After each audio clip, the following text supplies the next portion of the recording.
In queste ore ho deciso di sottoscrivere una nuova ordinanza restrittiva rispetto alle misure consentite dal governo centrale.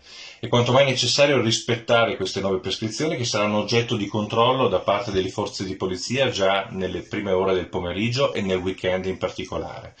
E quindi cercheremo di limitare il più possibile quelle passeggiate, quell'attività motoria che tanti problemi sta creando alla nostra città. Abbiamo deciso quindi di intervenire sulle piste ciclabili, quindi non si potrà andare con biciclette o a piedi sulle piste ciclabili, fatto salvo se non per motivi di lavoro, motivi di salute o per motivi di stretta necessità. Saranno chiusi tutti gli orti urbani cittadini e sarà vietato sedersi sulle panchine di tutte le aree pubbliche della città.